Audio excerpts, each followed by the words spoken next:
Pernahkah kalian mengalami ketika kalian bicara dengan seseorang, baru berbicara 5 menit tiba-tiba blank dan kalian bingung mau melanjutkan pembicaranya apa? Dan akhirnya daripada kita diam-diaman, akhirnya masing-masing pegang HP dan chattingan fokus di HP masing-masing. Tidak ada lagi topik menarik yang mau dibahas. Bukan karena nggak mau bicara, tapi bingung mau bicara apa. Kalau Anda pernah mengalami, tonton video ini sampai selesai, akan ada solusinya.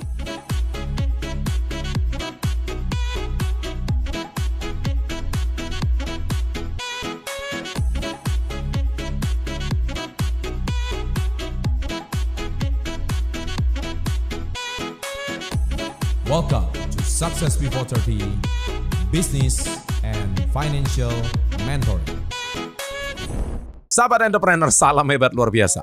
Video kali ini tuh membahas tentang pengalaman saya waktu saya itu dulu masih SD, SMP. Saya ini kan dulu cenderung pendiam ya, pemalu, minder. Tapi semua itu berubah ketika saya usia 19 tahun, saya mengikuti sebuah seminar. Dari seminar itu akhirnya mengubah cara berpikir saya dan akhirnya saya mengetahui buku-buku yang saya baca dan semua sudah saya tulis. Buku-buku apa saja yang sudah saya baca di buku Success Before 30. Saya di sini melihat bab 3 ya, tentang mentor serta bisnis yang sukses adalah masalah sikap di halaman 169.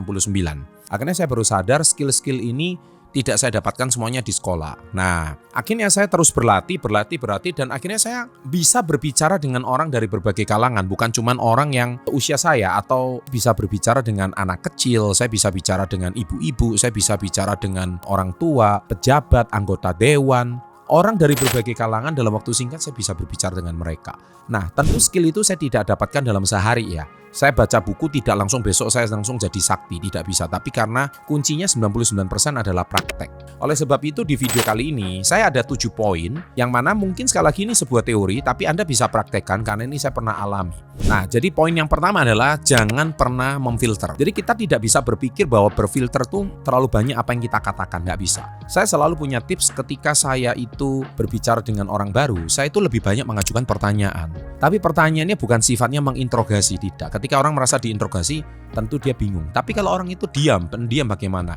Ya kita bisa mulai dari hal-hal yang sepele. Contohnya, kalau boleh tahu tinggal di mana? Gitu. Oh, kamu tinggal di daerah sekitar sini. Oh, oke. Kita juga bisa ngobrol hal yang natural gitu loh. Loh, kamu tahu nggak di sebelah sini tuh ada sekolah? Kamu dulu sekolah di situ ya? Nah, itu sudah menjadi sebuah bahan pembicaraan gitu. Bukannya kepo, tapi kita kan ingin berkenalan dan kita berbicara dengan lebih lanjut. Kalau kita filter orang ini kok sepertinya kayaknya orang ini nggak asik deh kalau diajak ngobrol. Kayaknya orang ini, ya itu kita nggak boleh. Karena kita tidak pernah akan tahu, karena kita tidak pernah mengenal dia.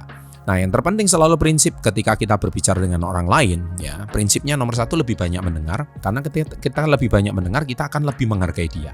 Kita punya 2 telinga dan 1 mulut, itu tujuannya kita harus lebih banyak mendengar apa yang dia bicarakan tanpa harus memotong apapun yang dia sampaikan. Nah, itu poin yang pertama. Yang kedua adalah di sini ada satu teori yang namanya peluklah efek Pratfall. Maksudnya peluklah efek Pratfall itu apa? Tidak ada yang sempurna dan orang cenderung lebih bisa berhubungan dengan individu yang menunjukkan sisi manusiawinya, termasuk membuat kesalahan.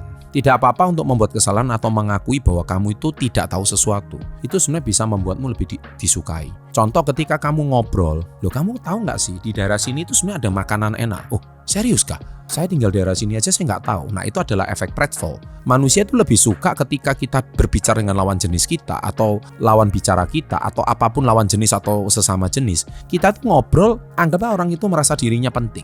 Make someone feel important. Ketika orang itu merasa dirinya penting, jadi seolah-olah orang itu biar dia yang menjawab. Nah, ketika seperti itu, niscaya kita itu bisa ada topik yang nggak pernah akan ada habisnya. Kenapa topik itu selalu habis? Karena dia ngobrol, kita ngobrol. Akhirnya terjadinya sebuah perdebatan. Tapi kalau misalkan lawan bicara kita memang sama-sama orang yang pemikir, akan terjadi sebuah bukan perdebatan, terjadi sebuah diskusi yang menarik. Dan itu saya yakin tidak akan ada habisnya. Diskusi yang menarik tersebut membuat orang itu merasa kita sama-sama memaparkan pemahaman yang kita ketahui. Tapi kita juga harus bisa mengetahui efek Pratfall itu adalah kalau kita menganggap kita sesuatu yang tidak tahu, kita harus belajar sama dia. Dan buatlah dia betul-betul kita tuh sangat curious atau sangat penasaran dengan apa yang dia ketahui. Dari situ kita akan terjadi sebuah percakapan yang menyenangkan. Nah, yang ketiga adalah kuasai seni melibatkan. Nah, ini penting banget. Ketika orang itu merasa dilibatkan, maka orang itu dianggap dimanusiakan lah. Belajarlah untuk mengambil benang atau potongan informasi orang yang berikan padamu dan gunakan mereka untuk bercabang ke sebuah topik yang baru. Itu membuat percakapan tetap menarik dan menunjukkan bahwa kamu sedang mendengarkannya secara aktif. Jadi contoh awalnya dia membahas soal kucing, kedua dia membahas orang tua, ketiga dia membahas sekolahnya, ketiga obrolan terakhir pekerjaannya, tapi kamu masih bisa relate kan dengan kucingnya, orang tuanya, maka orang itu merasa, wow, Anda betul-betul membuat saya itu didengarkan. Dan akhirnya orang ini merasa sangat cocok ngobrol dengan Anda. Kenapa? Karena Anda betul-betul menyimak sebuah pembicaraan yang dari awal sampai akhir Anda bisa mengkorelasikan dan menjahit dengan sebuah percakapan yang menyenangkan. Pak, kok bisa seperti itu? Anda nggak bisa setelah mendengarkan video saya ini langsung bisa tiba-tiba sakti menjadi manusia seperti itu. Tidak bisa. Anda mendengarkan video saya sama seperti saya dulu. Waktu saya usia 19 tahun saya belajar membaca dari buku. Saya tahu teori ini. Dan itu memang perlu tahunan. Nah, akhirnya Anda bisa menjadi seorang komunikator yang handal. Dan yang keempat, berlatihlah dulu dengan orang yang familiar atau berlatih dengan orang-orang terdekat. Yes, sebelum bercakap dengan orang asing, saya rasa tips ini sudah kamu kenal, merasa nyaman, dan Anda bisa bercakap. Kalau saya dulu latihannya nomor 1 adalah berbicara dulu dengan kaca. Saya ngobrol dulu dengan orang. Saya anggap orang di dalam kaca itu, cermin itu adalah orang, bukan diri saya sendiri, tapi orang lain. Dan ketika kita bicara, kita tatap matanya, wah, kita akan terjadi sebuah percakapan yang pertamanya mungkin terasa kikuk dan aneh, tapi lama-lama kalau kita self-talk seperti itu luar biasa. Kedua, kita bisa mulai berlatih berbicara dengan hewan peliharaan kita, entah burung, entah kucing, entah anjing, atau apapun. Dia kan tidak merespon, tidak membalas, tapi kita mungkin bisa ngajak dia bicara, dan itu luar biasa, anggap itu orang asing. Dan baru yang ketiga, teman akrab kita. Dan teman akrab kita harus janjian dulu, jangan ngerjain kita, karena namanya kan kita sedang melatih berbicara. Dan yang keempat, barulah kita langsung praktek pada orang asing. Semakin kita berlatih, niscaya skill komunikasi Anda akan sangat semakin canggih dan semakin hebat. Dan yang kelima, ingat ini bukan tentang kamu. Dalam percakapan, orang biasanya lebih fokus dengan apa yang akan mereka katakan selanjutnya dan bagaimana mereka dipersepsikan, bukan menilai dari apa yang kamu katakan. Jadi relax, jadilah dirimu sendiri, karena ketika kamu itu menjadi orang lain, kita fokus dengan apa yang mereka katakan selanjutnya. Di situ mereka itu dipersepsikan. Makanya sekali lagi, kalau Anda mau jadi seorang, di dalam buku Bagaimana Mencari Kawan dan Mempengaruhi Orang Lain, make someone feel important. Buatlah seseorang itu benar-benar menjadi dirinya merasa penting.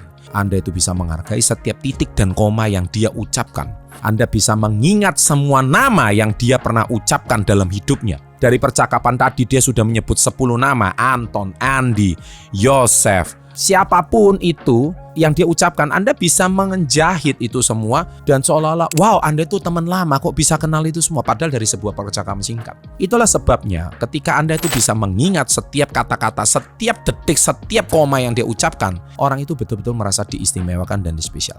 Remember, ini bukan tentang Anda, tapi tentang orang lain. Dan yang keenam, jangan takut keheningan yang canggung. Maksudnya keheningan yang canggung. Kadang-kadang itu kan ada jeda hening. Kita udah bicara, tertawa, terbahak bersama-sama. Hahaha, betul ya, lucu ya, terus hening.